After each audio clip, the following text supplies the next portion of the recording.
Don't worry about it. It's not a big deal.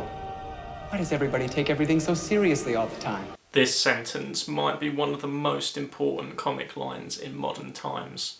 Seriously, James Gunn's career in film and TV has been steeped in dark comedy, and those who love his work share that affinity for finding the humour in the macabre and taboo subjects. What also elevates his work beyond the hilarity is his incredible knack for grounding the most colourful comic book characters into reality. Look at his renditions of every single character in the Suicide Squad and Guardians of the Galaxy. The characters are deeply relatable, and the same can absolutely be said for Super, his very underrated second feature, which offered an immersive and highly grounded alternative to the modern superhero story.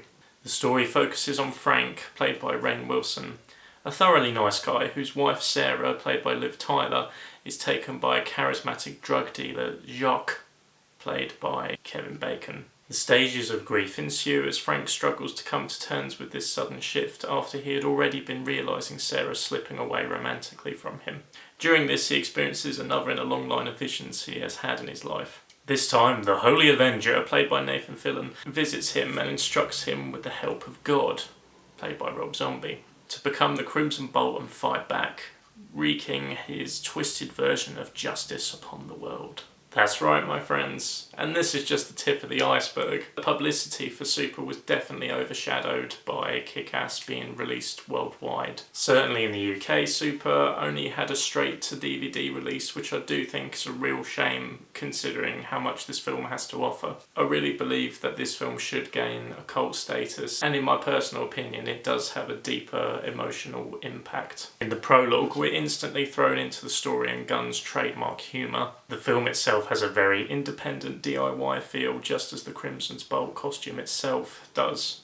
The animated opening being a great example of this homemade feel. This just instantly makes the whole film feel authentic, as it is in nature what it's succeeding to portray. The performances throughout are top-notch, featuring Wilson's absolute best performance to date. The final shot itself is etched into my brain, and a large part of this is through Wilson's beautiful, emotive face. But I'm getting ahead of myself, we'll come back to that ending. Kevin Bacon brings in one of his greatest performances as the worryingly charming villain of the piece.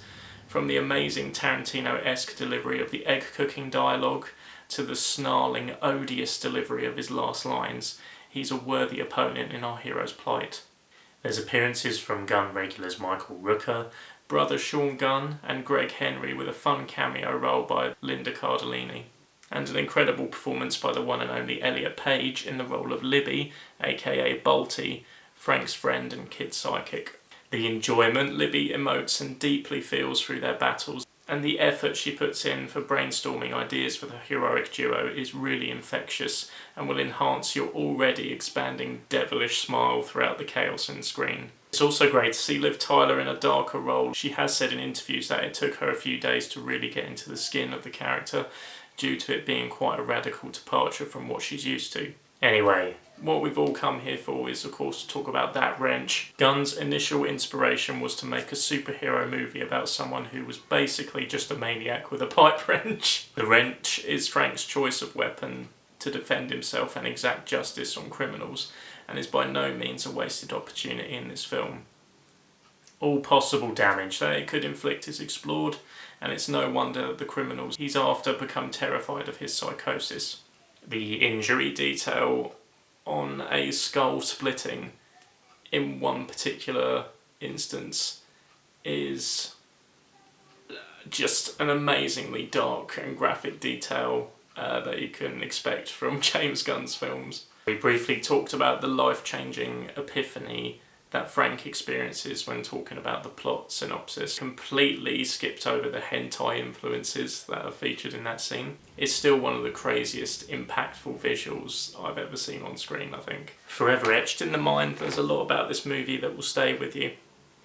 Gunn's natural proclivity for bombastic violence is given an emotional tinge towards the end, with one of the most shocking scenes I can recall ever seeing. What's most poignant about this film is how unexpectedly emotional it gets. Frank's journey is definitely an identity crisis similar to ones that we all experience, but it's manifested here through vigilantism. These moments of vulnerability are the in-betweens of the panels and are what makes this story resonate so deeply. This is also very much a story about breakup and a relationship ending.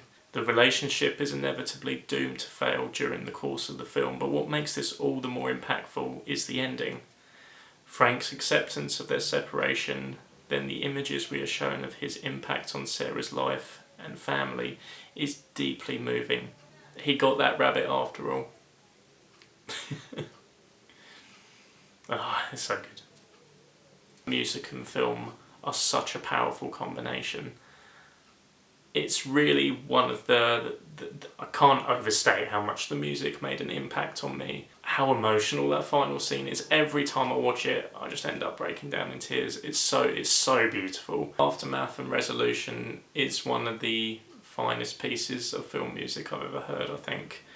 And the scene just speaks volumes just through facial expression. A really wonderfully written final monologue by Gunn. And just the acting by Rainn Wilson is impeccable. I think that about wraps up today's video. So bake a cake. Rude.